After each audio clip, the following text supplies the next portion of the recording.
Michael Trudell, please. Hey, Anthony, good to go? Ready to go? Yep. Anthony, we saw what looked like an ankle tweak early in the game, and then you stayed in for another 5 minutes. So we got the diagnosis as back spasms. Just wondered if you could take us through what happened and how you feel now. Yeah, the ankle was fine. Tweaked it, but it wasn't bothering me.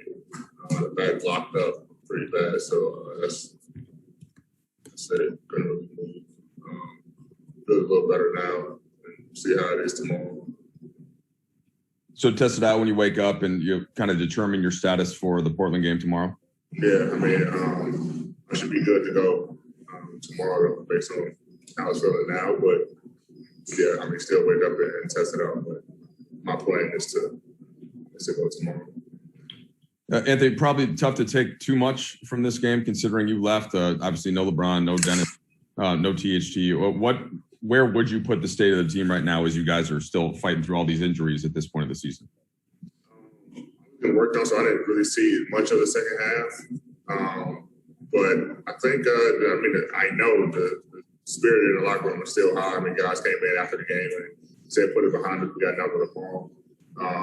So guys are still great with their minds and their spirit about, the rest of the season and obviously we're fighting for playoff spot, and tomorrow's probably the biggest game after these games. So, guys are still optimistic, and we're still fighting.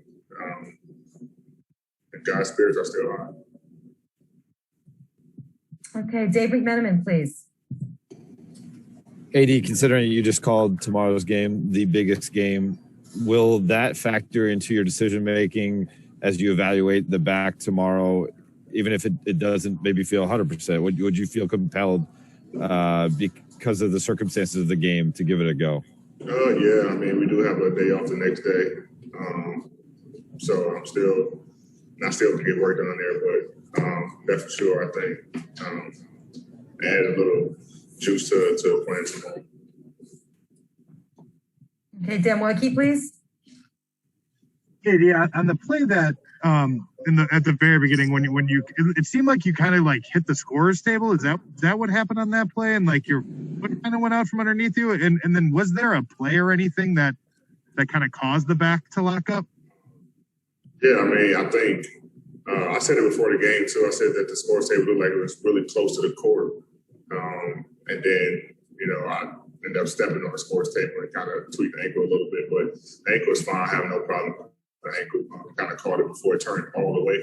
I know it kind of looked bad, but it's fine. And there was no certain play.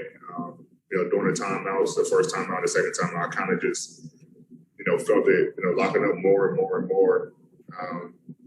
And then eventually, when I came out, I think around the 3-minute mark in the first quarter, got to the point where it was pretty tough. So, like I said, it feels better now. Got some work done, and should be able to go tomorrow.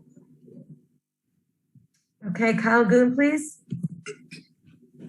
Hey, D. This season has had so many moments where you guys have some kind of setback when it seems like you're getting your ducks in a row, and maybe this game is one of those with your back locking up. How do you keep all those setbacks from adding up in your mind and feeling like it's just insurmountable? Just keep fighting. I mean, we know when we're all healthy, the type of team that we have, we've seen it early in the year, and that's what we always revert back to. Like when we're 100% healthy, we're one of the, we are the top team in the league, and so we keep that in our minds. And so we know that we got a lot of things going on with some of our players, and guys know that. But we know when we get 100% healthy, Brian maybe has a week, Dennis 5-6 days left or something. But when we get everyone healthy, especially heading to the playoffs, we know the type of team that we are, and I think the league knows the type of team that we are. So, no matter if we got to play in a play-in game or we get 5th or 6th seed, we ready to compete against anybody. But our main focus we have to get 100% healthy. Okay, last two questions. Bill Oram, please. Hey, AD, I was going to ask you about that play-in. How do you view that possibility, and how important is it to you guys to stay out of it? What play?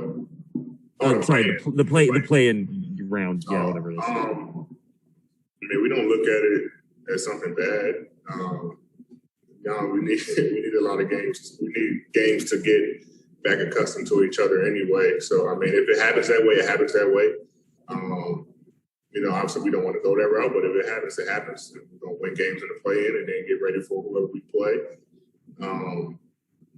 first round and take care of business from there. So, we don't look at it, we look at it as game reps in the play-in, and if not, then we got, a little bit more practice time to get accustomed to each other. So either way, we're fine either way. Like I said, we know the type of team that we are. Last question, Mike Trudell.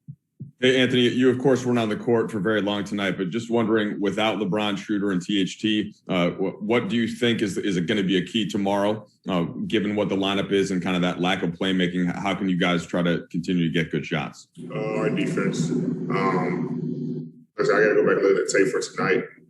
Seeing that I missed most of the game and didn't really see some of it. But I think our defense, we defend and rebound, and we're going to get shots. And even if we're not making shots, we're still able to, defend and hold teams below their average. So we got to continue to defend, being that, that defensive team that is very tenacious and scrappy, and play desperate like we did against Denver. And if we do that, starting tomorrow night, and for the rest of the X amount of games that we have, we'll find ourselves in a good position heading into the playoffs.